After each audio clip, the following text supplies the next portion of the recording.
In the catalog of horrific crimes, those who victimize a child are among the worst. When 8-year-old Sandra Cantu of Tracy, California went missing on March 27, 2009, the possibilities ranged from her being lost to a simple kidnapping to killing. When it was first discovered that Cantu had not only been kidnapped, but also drugged and violated before being murdered, no one imagined that the main suspect would be the Sunday school teaching Melissa Huckaby, 28. Though there have been many instances in which women have murdered children, usually their own child, most of those cases have a sort of insane reasoning to them, such as Andrea Yates, the Texas woman suffering from severe postpartum depression, who systematically drowned all 5 of her children. It's rare to see a woman like Huckaby involved in a murder case, young, seemingly liked by her neighbors, involved in the community, a mother herself, by all accounts, seemingly normal. And rarer still was her court appearance. Those facing trial tend to face the judge stoically. Huckaby, during her court appearances, openly wept and seemed genuinely remorseful. Orchard Estates Mobile Home Park is located in Tracy, California, just 60 miles from San Francisco. It's mostly a dairy farming community, but has had some spillover residents in recent years from the inexorable sprawl of Silicon Valley. A member of the Clover Road Baptist Church, where her grandfather, Clifford Lane Lawless, was the pastor and she taught Sunday school classes, Huckaby was a trusted member of the community. She would look after other kids for parents. Huckaby and Sandra Cantu's family lived just 5 doors down from each other. Melissa's 5-year-old daughter, Madison, often played with Sandra. Sandra Cantu was last seen on March 27th around 4 p.m. when she left to play with a friend. She was caught on a surveillance tape that day, skipping down the road wearing her pink Hello Kitty t-shirt. It is believed that this is the last time she was seen alive. When her daughter didn't return home at 8 p.m., her mother, Maria Chavez, called the police. No stone was left unturned in the searching for Sandra. The FBI joined forces with the local police, conducting door-to-door interviews with every resident in the mobile home park. They set up barricades at which they searched car trunks and interviewed people driving into the area. A California Highway Patrol helicopter equipped with thermal imaging flew above the area, searching for clues. Residents joined in the search, posting flyers around town. 16 different agencies from the region joined forces with the FBI and the Tracy police, working in 12-hour shifts to locate the missing child. Numerous cars were impounded and searched, but dismissed. There was some criticism that the police didn't reach out to the media early enough when, after several days, Sandra was still not found. It began to look less and less like they would find a living Sandra Cantu, and the police turned to the Tracy dump to search for evidence, such as the clothes she had been wearing, which might indicate that the kidnapper had changed her clothes, or, more darkly, for Sandra's body. On April 9th, they caught a weird break, a note, "From Sandra to my killer." The note was found on a tree on the trailer park's grounds. Initially, several different men were questioned. One, who had kissed Sandra playfully on the lips, was questioned and dismissed. The police questioned her father, Daniel Cantu, who had not seen the little girl for nearly a year. 2 men were described as persons of interest, their vehicles towed and searched, ultimately turning up nothing. The police had begun to close in, but at that point, no one had seriously entertained the possibility that the suspect might be a woman. On April 6th, Jose Luis Franco was working at a dairy farm just north of Tracy when he noticed something unusual. In the pond, a piece of luggage appeared to have been left behind. He called the authorities, who spent several hours at the scene. They were not yet aware of what was inside the suitcase, nor did they know it had any connection with the Cantu case. After processing the scene, the authorities announced that a body had been found inside the suitcase and that the body was indeed Sandra's, ending the 10-day hunt for the 8-year-old girl. Franco was later awarded $20,000 for locating the luggage that held the body. That night, police declared the mobile home park a crime scene and spent numerous hours questioning Pastor Lane Lawless. The day after, police obtained a search warrant to search the pastor's church, where Melissa Huckaby taught Sunday school classes. The church is located only 100 feet away from the mobile home park.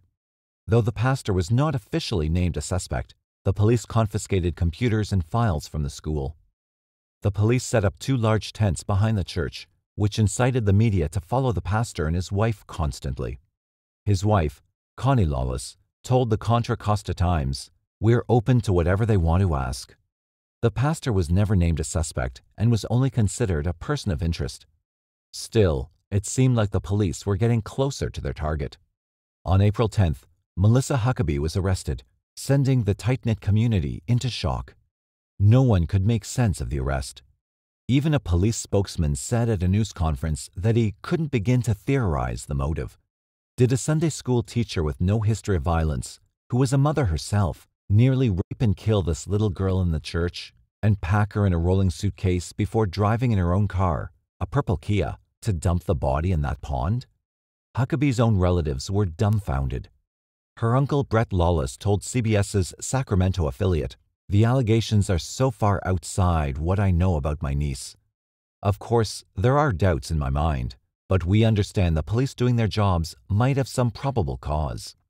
But if one had been paying attention, Huckaby wasn't so squeaky clean. In January, she had been convicted of petty theft in Los Angeles County and pleaded no contest to another petty charge in San Joaquin County Superior Court for shoplifting at a Target.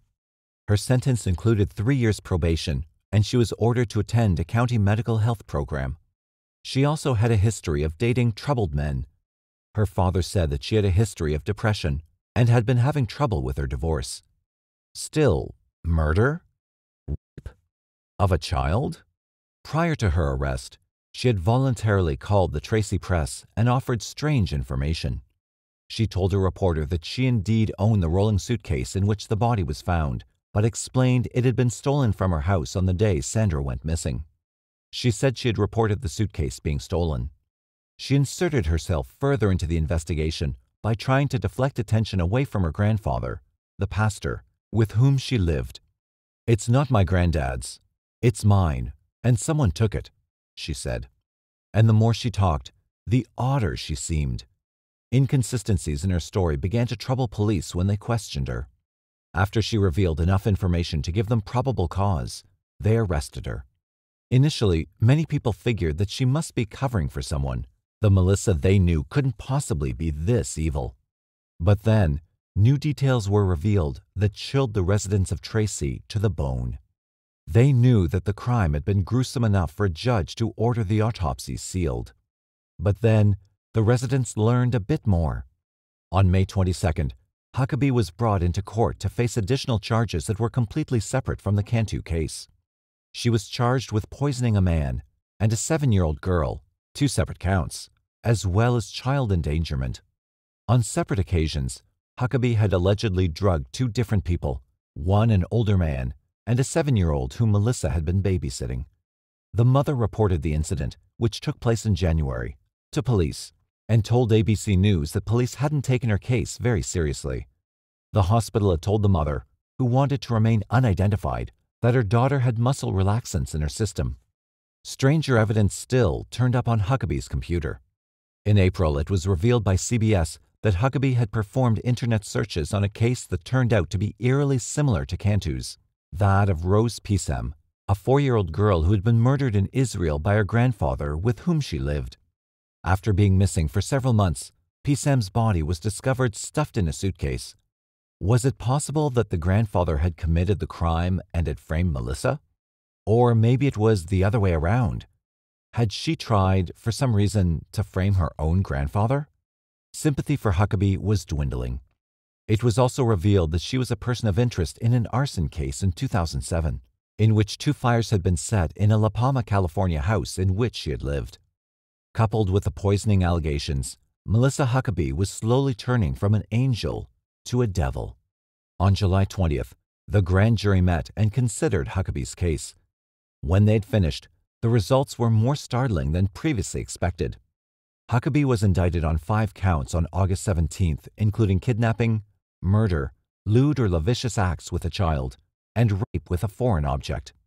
The latter 2 charges qualify as special circumstances in the state of California. If convicted, she could face the death penalty. A preliminary hearing was set for September 24th. After months of not entering a plea, Huckaby pleaded not guilty. Something else was different about this court appearance. Unlike her other public appearances, this time, Melissa Huckaby did not shed a tear. On April 10, 2009, Huckaby was arrested and charged with the murder of Cantu. She received further charges regarding the druggings of a 7-year-old girl and 37-year-old man. These charges were dropped as part of a plea bargain in which Huckaby pleaded guilty to the first-degree murder and kidnapping of Cantu in order to avoid the death penalty.